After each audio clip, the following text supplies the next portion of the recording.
Good afternoon students. आज हम इस वीडियो के माध्यम से दिए गए हिंदी गद्य खंड का अंग्रेजी में अनुवाद करेंगे।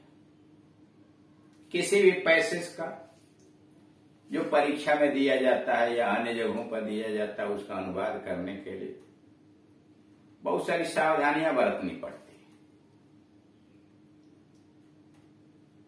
गद्य खंड के लगभग सभी वाक्य तो टेंसेस से ही निर्भर होते हैं। कुछ उसमें विशेष बनावट वाले स्पेशल कंस्ट्रक्शन वाले वाक्य होते हैं, जिसके अनुवाद करते समय विशेष सावधानी बरतनी चाहिए।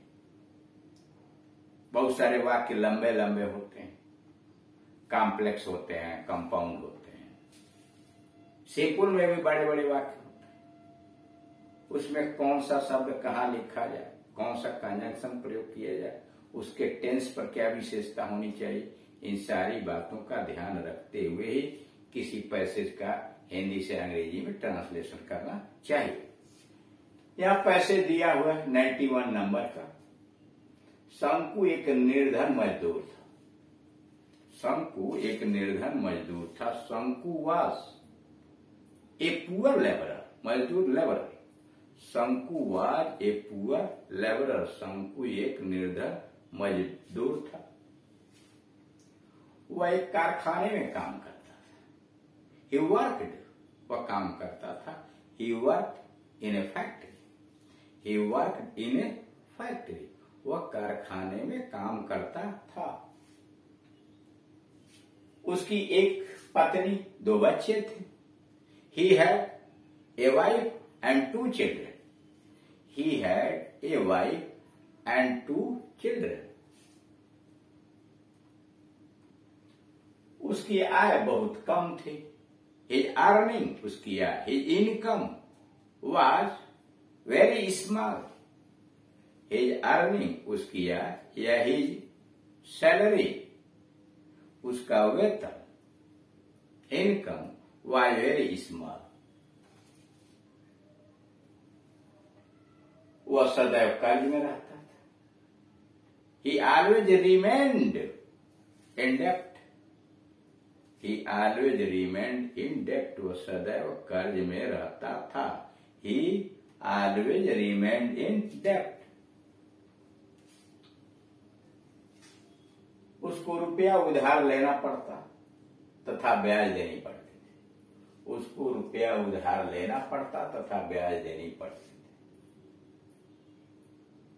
He had to borrow money. उसे रुपया उधार लेना पड़ता था। He had to borrow money and had to pay interest, और ब्याज देना पड़ता था। He had to borrow money. उसे रुपया उधार लेना पड़ता था। He had to borrow money and had to pay interest. अतः वह बहुत परेशान था। So he was much worried. वह बहुत परेशान था। So he was much worried. वह अपनी समस्याएं हल करना चाहता था। He wanted, वह चाहता था, to solve his problems. He wanted to solve his problems. वह अपनी समस्याएं हल करना चाहता। उसे केवल एक ही रास्ता सूझा। He thought of only one way, एक रास्ता। He thought of only one idea, या one way. He thought of only one way. उसके कारखाने में एक अंग्रेजी इंजीनियर था जिसके पास सोने की घड़ी थी। There was an engineer.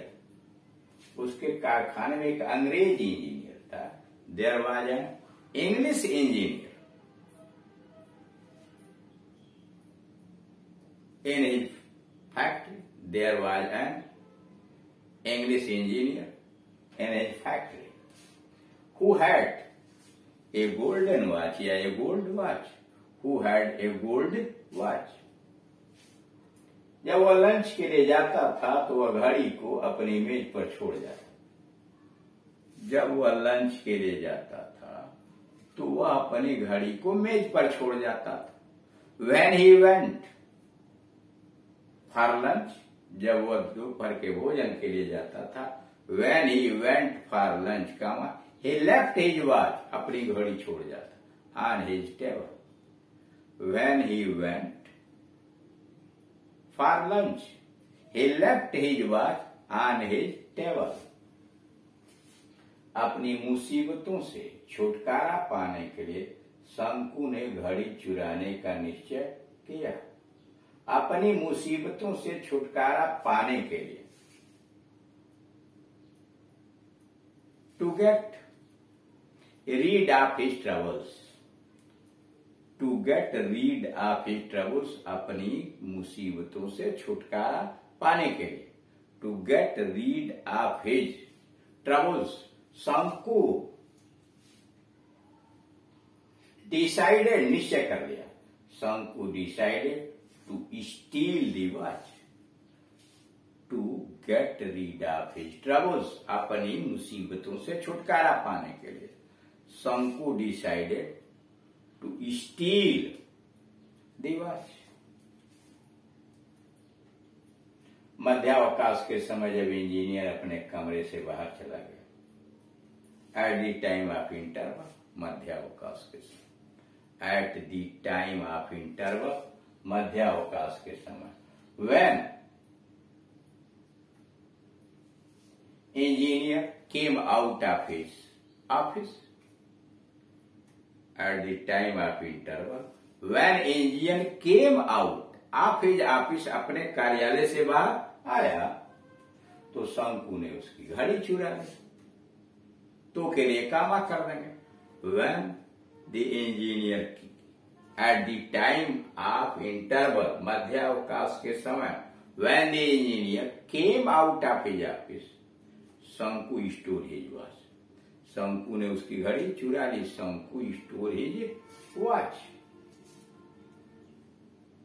तथा अपनी जेब में रख ली, and kept it into his pocket, and kept it into his pocket.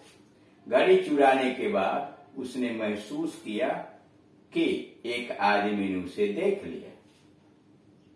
After stealing the watch, घड़ी चुराने के बाद, after stealing the watch, he felt, उसने महसूस किया, after stealing the watch he felt, घड़ी चुराने के बाद उसने महसूस किया, that somebody had seen to do so, ऐसा करते किसी ने देख लिया।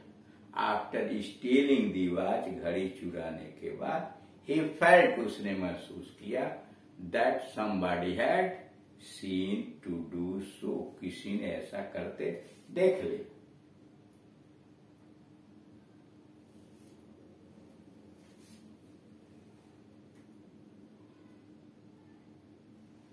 वह सिर से पैर तक कांपने लगा। He began to tremble, he began to tremble, वह कांपने लगा। From head to tail या from head to feet, वह सिर से पांव तक कांपने लगा। He began to tremble from head to tail या from head to feet। अंत में उसने अपनी जेब से घड़ी निकाली तथा उसे इंजीनियर की मेज पर रख दी। At last he took out, अंत में उसने अपने जेब से घड़ी निकाली। At last he took out the watch from his pocket, at last he took out the watch from his pocket and put it, और इसे रख दिया on the table of the engineer, and put it on the table of the engineer. At last, अंत में, he took out the watch from his pocket, pocket से घड़ी निकाला, and put it, इसे रख दिया on the table of the engineer. बुराई पर अच्छाई की विजय। Virtue won over the evil या वाइस, वर्च्यू ओन, गुण जीत गया, virtue won over the evil या वाइस। इस तरह से आपने देखा कि दिए गए पैसेज का गद्य खंड का हिंदी से अंग्रेजी में अनुवाद करने के लिए विशेष सावधानी बरतनी चाहिए। उनके शब्दों पर ध्यान न देते उसके भाव पर, वाक्य जो दिया गया है उसका अर्थ क्या है, उसका भाव क्या निकलता है, उसका ट्रांसलेशन किया जाता है तो ज्यादा बेहतर